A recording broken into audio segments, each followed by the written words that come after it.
এক আল্লাহওয়ালা বড় মুহিব্বিনদের সাথে কথাবার্তা বলে। বড় বুজুর্গ মানুষ, বড় পীর সাহেব হুজুর, তিনি উস্তাদ ছাত্রদেরকে নিয়ে সামনে নিয়ে নসিহত করে। বিভিন্ন সময় অন্যায়ের বিরুদ্ধে প্রতিবাদের কথাও বলে, সৎ কাজের আদেশের কথা বলে, অসৎ কাজের নিষেধের কথা বলে।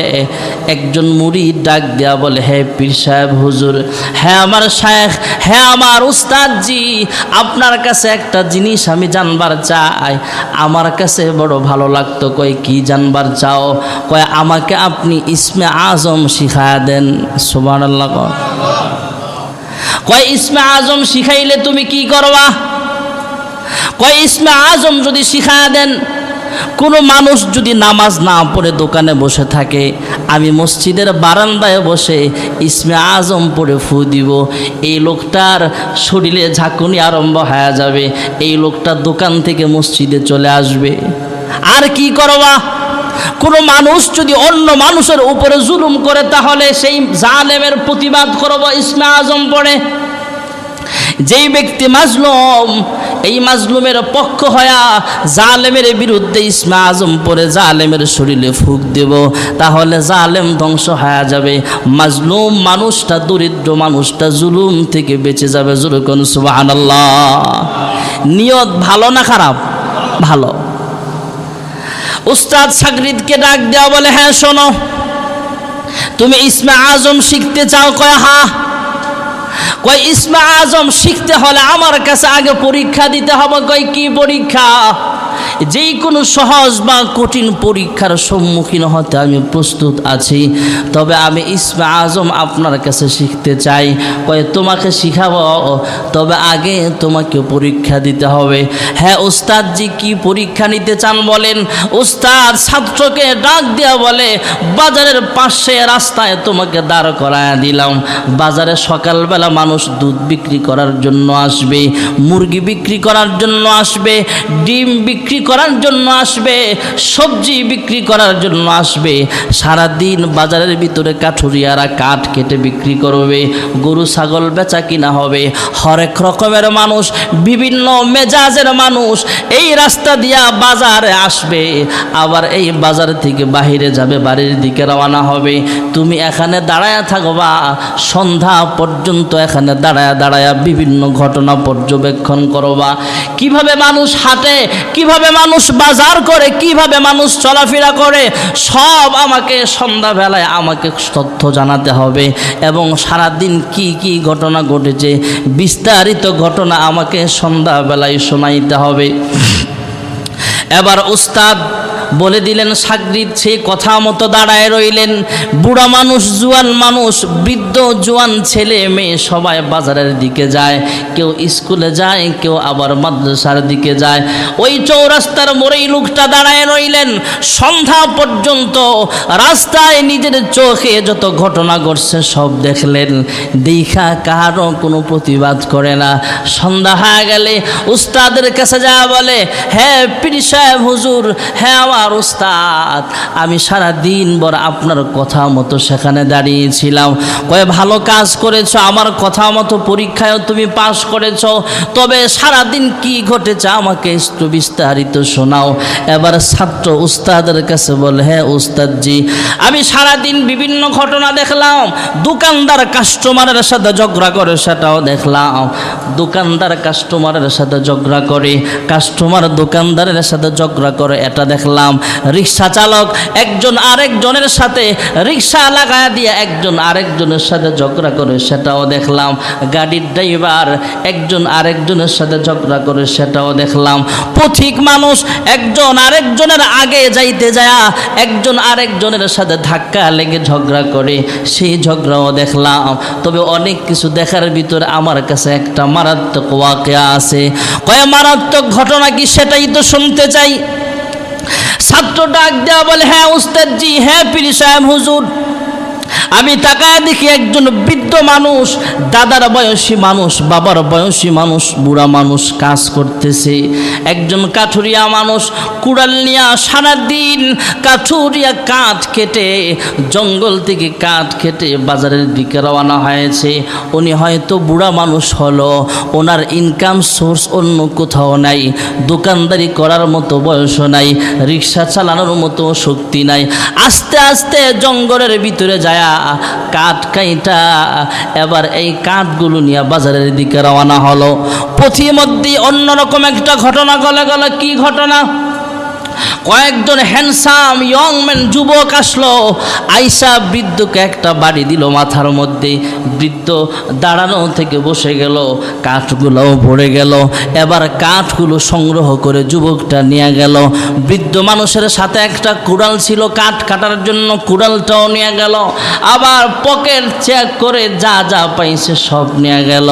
পীর সাহেব এবার মুরিদকে ডাক দিয়া বলে, কয়েকজন যুবক শক্তিশালী ইয়ং ম্যান মিলে বৃদ্ধ চাচাকে হাইজ্যাক করলো, কাঠুরিয়ার কাঠগুলো ছিনতাই করে নিয়ে গেল, টাকা পয়সা সব কিছু নিয়ে গেল। তখন তোমার মনোভাবটা কেমন হয়েছিল? এবার মুরিদ ডাক দেয়া বলে, হুজুর আমারে যদি আগে ইসমে আজম শিখাইতেন তাহলে এই মুরব্বীর পক্ষ নিয়া ওই যুবকগুলোকে ইসমে আজম পরে ফু দিয়া তাদেরকে দুনিয়া থেকে বিদায় করতাম। জোরে কোন সুবহানাল্লাহ। কথা ভালো না খারাপ? মাজলুমের পক্ষ হয়ে জালেমের বিপক্ষে লড়তাম। হ্যাঁ পীর সাহেব হুজুর আমাকে যদি গতকালই শিক্ষা দিয়ে দিতেন তাহলে ইসমে আজম পরে কাঠুরিয়ার জানও বাঁচত, মায়ের থেকেও বাঁচত। এবার ওস্তাদ ডাক দেয়া বলে, হ্যাঁ সাগরিদ শোনো, যেই মুরব্বিটাকে দেখছো মার খেয়েছে, পথিক হাঁটতে হাঁটতে আসতেছিল বাজারের দিকে কাঠুরিয়া, এই কাঠুরিয়াকে পিটায়া যুবকরা মিলে তাকে হাইজ্যাক করেছে, তার সব কিছু নিয়ে গেছে, কাঠগুলো নিয়ে গেছে। যে বৃদ্ধকে দেখছো মায়ের খাইছে মাজলুম, ওই বৃদ্ধের কাছ থেকে আমি ইসমে আজম শিখেছি। জোরে কোন সুবহানাল্লাহ। তুমি হইলে তো মারতা, আর বৃদ্ধ এত কিছু জানার পরও প্রয়োগ করে নাই। এই জন্য ইসমে আজম সবাইরে শিখানো যাবে না। আর এই জন্য মুরব্বীরা বলে আল হিম্মাতু হিয়াল ইসমুল আজম। ইসমে আজম হলো হিম্মত, যা আমি রোজা রাখবই। পৃথিবীর অনেক দেশে অনলাইনে পায় যে 14 ঘন্টা 16 ঘন্টা 18 ঘন্টা পর্যন্ত রোজা আছে না নাই? 18 ঘন্টা 16 ঘন্টা পর্যন্ত রোজা রাখে। তারা কিভাবে রাখে? হিম্মত রাখতে হয়। কারণ রোজা হলো আমার, আল্লাহ বলেন হাদিসে কুদসিতে, আল্লাহর হাবিব আমাদেরকে জানিয়েছেন, আল্লাহ তাআলা আল্লাহর হাবিবের মাধ্যমে জানিয়েছেন, ও আনা আজজি বিহি, এর জাযা আমি আল্লাহ নিজ কুদরতি হাত দিয়ে প্রদান করব। জোরে কোন সুবহানাল্লাহ। আমি আপনাদের মাঝে কোরআনুল কারীমের সূরা বাকারার 43 নম্বর আয়াতে কারিমা তেলাওয়াত করেছি। এই আয়াতটা অনেক সময় আমি তিলাওয়াত করি। বয়ানের ক্ষেত্রে কোথাও যদি নামাজের আলোচনা করি তখন এই আয়াতটা বেশি তিলাওয়াত করি আমি। আপনারা যারা আমার বয়ান শোনেন এরা হয়তো আয়াতটা পড়লেই বুঝতে পারবেন যে হ্যাঁ আগে শুনেছি। وَأَقِيمُوا الصَّلَاةَ وَآتُوا الزَّكَاةَ وَارْكَعُوا مَعَ الرَّاكِعِينَ।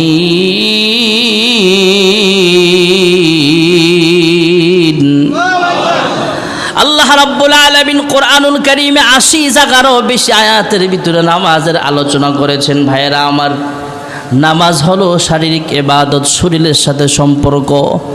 আল্লাহ রাব্বুল আলামিন যত বিধান দিয়েছেন এটা হলো দুই ধরনের। এক ধরনের আমল হলো শারীরিক আমল, আরেক ধরনের আমল হলো সম্পদের সাথে সম্পৃক্ত আমল, মালের সাথে, জানের সাথে, দুই প্রকারের আমল। নামাজ আর রোজা এইগুলো হলো জানের সাথে সম্পর্ক, শারীরিক আমল, শরীরের সাথে সম্পর্ক। যাকাত দেওয়া, হজ করা এটা হলো মালের সাথে সম্পর্ক। জোরে কোন সুবহানাল্লাহ। যাকাত দেওয়া এটা কি নফল না ফরজ? জোরে বলেন। আল্লাহ তাআলা কোরআনুল কারীমে নামাজের ওয়াজের পাশাপাশি যাকাতের ওয়াজ করেছেন। সূরা বাকারার 110 নম্বর আয়াতে আল্লাহ বলেন, ওয়া আকিমুস সালাহ ওয়া আতুজ যাকাত। আল্লাহ তাআলা কদ আফলাহাল মুমিনুন, ওখানেও মুমিনের কয়েকটা গুণ বলেছেন, ওখানেও যাকাতের আলোচনা করেছে। যে মুমিন ততক্ষণ পর্যন্ত মুমিন পরিপূর্ণ ইমানদার হতে পারবে না যতক্ষণ পর্যন্ত সে যাকাত না দিবে।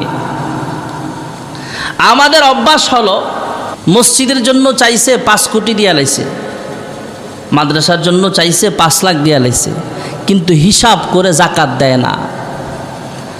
এটা একটা কিয়ামতের আলামত। এই মহল্লার সব পয়সাওয়ালারা, রাগ করেন না, আমি কাউকে টার্গেট করে বলছি না, যাদের উপরে যাকাত ফরজ আছে এরা যদি হিসাব করে যাকাত দেন 1 বছর পরে এই মহল্লায় গরিব পাইবেন না।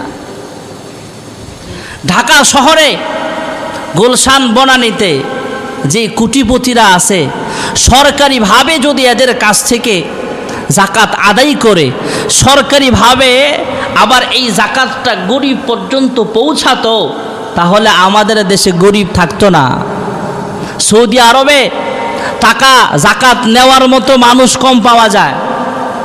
সংযুক্ত আরব আমিরাতে যাবেন, যাকাত নেওয়ার মতো মানুষ কম পাওয়া যায়, কারণ সবাই যাকাত দেয়, ইল্লা কিছু লোক ছাড়া সকলেই, অধিকাংশ মানুষ যাকাত প্রদান করে। আওকাফের আন্ডারে সেই যাকাতগুলো রসিদের মাধ্যমে গ্রহণ করা হয় আর গরিব পর্যন্ত পৌঁছায় দেওয়া হয়। আর আমরা যাকাত সেভাবে আদায় করি না, হিসাব করে আদায় করি না। এই জন্য আমাদের দেশে বড় অভাব। আমাদের দেশে আমরা নেতারা যারাই বড় বড় বক্তব্য দিই, যে আমি যদি নেতা হতে পারি, আমি যদি এলাকার চেয়ারম্যান হতে পারি, কাউন্সিলর হতে পারি, আমি যদি এলাকার এমপি হতে পারি, তাহলে গরিব দুঃখী মানুষ এলাকায় থাকবে না। কিন্তু নেতা হওয়ার পরে যাকাতের ব্যাপারে সুচ্চার হয় না। এই এলাকার দায়িত্বশীল যারা আছেন, মসজিদ কমিটি হোক, এলাকার কমিটি হোক, যারা আছেন, আপনারা যেমন সামাজিক অন্যান্য কাজগুলো তাকদা দিয়া করেন, যেমন এই মসজিদের কাজ হবে ইনশাআল্লাহ, কাজ হবে রমজানের পরে ইনশাআল্লাহ শুরু হবে। মুতাওয়াল্লি পরিষদের টাকাগুলো গ্রহণ করার সময় যেমনভাবে মানুষের কাছ থেকে বারবার যায়া কালেকশন করে মসজিদের জন্য কাজ করেছেন, যাকাতের ব্যাপারেও সেভাবে সুচ্চার হয়ে যান, নয়তো এলাকার যারা নেতা আছেন আপনারাও হাসরের দিন ধরা খেয়ে যাবেন। আপনাদের দায়িত্ব এটা, মহল্লায় কে কে পয়সাওয়ালা আছে, বহু অ্যাপার্টমেন্টওয়ালা আছে, যাকাত দেয় না। আপনি যদি বসবাসের জন্য ঘর বানান, ফ্ল্যাট বানান, যাকাত আসবে না। কিন্তু আপনি ব্যবসার জন্য বিল্ডিং একটা করলেন, যাকাত আসবে। এখন অনেকে আবার দেখবেন রমজান আসার আগে নিজের অ্যাকাউন্টে 5 কোটি টাকা আছে, 1 বছর পূর্ণ হইলে তো যাকাত দিতে হবে, এই জন্য রোজার আগে বউয়ের অ্যাকাউন্টে দিয়ে লায়। এমন বাটফার আছে না নাই? 1 বছর হয় না, বউর অ্যাকাউন্টে দিয়ে লেছে, আবার রোজা গেলে বউতে লইয়াই। এগুলা আমাদের কাছে ফাঁকিবাজি চলবে, কিন্তু আল্লাহর কাছেও চলবে নাকি? যাকাত যেটা, এটা গরিবের হক, এটা আপনার না। আমার সম্পদ এটা, আমার সম্পদ যেটা এটা আমার, কিন্তু যাকাত যেটা এটা গরিবের। এই জন্য যাকাত দেওয়া মানে আপনার সম্পদটা পবিত্র হলো। অন্যের সম্পদ আপনি নিয়ে ঘুরবেন কেন? আবার আমাদের দেশে একটা অভ্যাস আছে, যাকাতের লুঙ্গি পাওয়া যায়, যাকাতের শাড়ি পাওয়া যায়, দোকানদাররা একদম কম মানের কিছু কাপড় রাখে যাকাতের জন্য, এমন আছে না নাই? আচ্ছা, আমি আপনাকে জিজ্ঞেস করি, মনে করেন আমগো মসজিদের সভাপতি ইউসুফ ভাই, আলহাজি ইউসুফ সাহেব, উনি আমার কাছে 50,000 টাকা রাখছে আমানত, যে হুজুর আমাকে কুরবানির ঈদের আগে দিবেন, তখন আমার লাগবে, আপনার কাছে থাক। এখন কুরবানি আসার আগে উনি আমার কাছ থেকে 50,000 টাকা চাইল। আমি যদি বলি না, 50,000 টাকা দিয়া 50টা শাড়ি কিনে লাইছি, এগুলো আপনি নিয়ে যান, তাহলে কি উনি আমার সাথে ভালো ব্যবহার করবে না রাগ করবে? টাকা আমার, আপনার কাছে আমানত, আপনি কেন আমার জন্য শাড়ি কিনবেন? আমার টাকা আমাকে দেন। আর যারা বড় লোক আছেন যাকাত দিবেন, এই যাকাতের টাকাটা তো আপনার না, এটা গরিবের। গরিবকে আপনাকে ফোন করে কইছে যে আমার লাগি লুঙ্গি কিনেন, এর কি লুঙ্গির অভাব পড়ছে? আপনি টাকাটাই দিবেন। আর যারা করতেছে লামসাম কিছু 1000 2000 শাড়ি কিনে, লুঙ্গি কিনে, একদম কম মানের, এগুলা জাকাত দিতে যায় আরও জাকাতের ব্যাপারে কিছু বেইনসাফি কাজ করতেছে মানুষগুলা। এজন্য জাকাতের ক্ষেত্রে শাড়ি লুঙ্গি না কিনা টাকা দিয়ে দিবেন। কি দিবেন? এটাকে যারা বড় লোক আছেন জাকাত ফরজ, এটাকে বড় লোকের টাকা না গরিবের? গরিব কি দিয়ে দিবেন? সে এটা পানিত ফালায় দেখ, চাউল কিনা খাক, ডাউল কিনা খাক, কাপড় কিনুক, এর ব্যাপার। জাকাতের টাকাকে বড় লোকের না গরিবের? জাকাত কাকে দিবেন? আপনার আসল ফরা তথা আপনার আব্বা, আব্বার আব্বা, দাদা, দাদার বাবা, দাদি, নানি, নানা, নানি, এদেরকে জাকাত দেওয়া যাবে না। আপনার অধীনস্থ ফরা তথা আপনার ছেলে মেয়ে, নাতি নাতনি, এদের বংশের যারা আছে এদেরকে দিতে পারবেন না। ভাই বোন, চাচা চাচি, খালা খালু, ফুফু ফুফা, প্রতিবেশী গরিব, এদেরকে জাকাত দিতে পারবেন। তবে ঘনিষ্ঠ আত্মীয় যারা, মনে করেন আপনার ভাই গরিব, একে জাকাত দিবেন, তবে সরাসরি বইলেন না যে জাকাত দিলাম, তাহলে মনটা খারাপ হতে পারে। যেহেতু আপনার কাছের মানুষ, আপনি অন্য সিস্টেমে দিয়া দিলেন, মনে মনে নিয়ত থাকবে এটা জাকাতের টাকা দিলাম।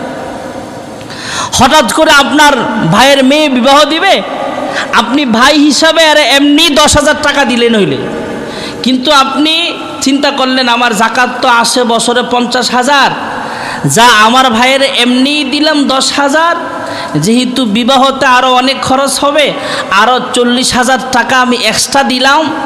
ভাই মনে করবে বিবাহের খরচ দিছি, আসলে মনে মনে নিয়ত 40,000 টাকা জাকাত দিছেন, আদায় হয়ে যাবে। সুবহানাল্লাহ কর না? সিস্টেমটা কত সুন্দর। একটা উদাহরণ দিয়ে বুঝালাম। আপনার ভাই একটা যে কোনো কারণে দোকান দিতে যায়, অথবা ছেলে বিদেশ পাঠাবে, অথবা একটা ঘর করতে যায় ঋণে পড়ে গেছে, আপনার কাছে আসছে, ভাই আমি তো সমস্যায় পড়ে গেছি, আবার কামাই করতে পারলে তোমারে দিয়ালাম। তখন আপনার জাকাত আছে বছরে 1 লাখ টাকা। আপনি চিন্তা করলেন যে ভাইরে আমার কাছে তো টাকা নাই বেশি, নে তুই 50,000 টাকা নিয়ে যা। আর মনে মনে নিয়ত আমার যে জাকাত ফরজ হয় 1 লাখ, এর থেকে 50,000 দিয়া নিলাম। ভাইরে জানানোর দরকার নাই, জানাইলে কি হয়, মনটা ছোট হয়ে যায়। তাহলে জাকাত দেওয়া নফল না ফরজ? লামসাম দিলে হবে না, হিসাব করে দিতে হবে। 100 টাকায় কয় টাকা জাকাত আসে? 2.5 টাকা। মাশাআল্লাহ, এটা ফরজ বিধান। আল্লাহ তাআলা কোরআনুল কারীমে নামাজের পাশাপাশি এই আলোচনাগুলো করেছে। হযরত আবু উবাইদা ইবনুল জাররাহ রাহমাতুল্লাহ রাদিয়াল্লাহু তাআলা আনহু, আবু উবাইদা ইবনুল জাররাহ রাদিয়াল্লাহু তাআলা আনহুকে আল্লাহর হাবিব পাঠায়া দিলেন, বাহরাইন পাঠাইলেন, যাও সেখানে যাও, সেখানের মানুষগুলো থেকে ট্যাক্স আদায় করে সেখান থেকে নিয়ে আসবা, জিজিয়া আদায় করে সেখান থেকে ফেরত আসলেন। আইসা ফজরের নামাজের সময় মসজিদে নববীতে ঢুকলেন। জামাত শেষ হওয়ার পরে আল্লাহর হাবিব পিছনের দিকে তাকাইলেন। আল্লাহ, সাহাবাই কেরাম, মুহাজির আনসার সাহাবাই কেরাম সবাই একত্রিত হলো, জড়ো হলো, সবাই খুশি, অনেকগুলো সম্পদ নিয়ে আসছে। আবু উবাইদা ইবনুল জাররাহ রাদিয়াল্লাহু তাআলা আনহু, আল্লাহর নবীর সাহাবী, বাহরাইন থেকে অনেকগুলো টাকা পয়সা নিয়ে আসছে। এই জাকাতের টাকাও আছে, জিজিয়ার টাকাও আছে, ট্যাক্সের টাকাও আছে। এইগুলা মদিনার রাষ্ট্রপ্রধানের হাতে সুপর্দ করা হবে। আল্লাহর হাবিব রাহমাতুল লিল আলামিন, আল্লাহর হাবিব সেটা গরিব মানুষের মাঝে বন্টন করে দিবে। আল্লাহর হাবিবের সামনে সাহাবাই কেরাম আসলেন, গরিব সাহাবীরা আসলেন, যারা জাকাত খেতে পারবে, জিজিয়া খেতে পারবে, এরা আসলেন। সবাই হাসতেছেন, আল্লাহর হাবিবও মুস্কি মুস্কি হাসে। এক পর্যায়ে আল্লাহর হাবিব রাহমাতুল লিল আলামিন বলেন, ও সাহাবীরা, তোমরা দরিদ্র অবস্থায় কষ্ট করবা এই আশঙ্কা আমার ভিতরে নাই, এই ভয় আমার ভিতরে নাই। তবে আমার ভিতরে ভয় হলো পূর্বের নবীর উম্মতেরা যেমন দুনিয়ার সম্পদ কামাই করতে যায় আখিরাত ভুলে গিয়েছিল, তোমরাও বুঝি দুনিয়ার সম্পদের মোহে পইরা পরকালকে ভুলে যাইবা, এই ভয়টা আমার অন্তরে আছে। জোরে কোন সুবহানাল্লাহ। আল্লাহর হাবিব এগুলা নিয়েও গবেষণা করতেন। কিয়ামতের আগে তো এমনই হচ্ছে আমাদের, আমরা দুনিয়ার পিছনে দৌড়াতে দৌড়াতে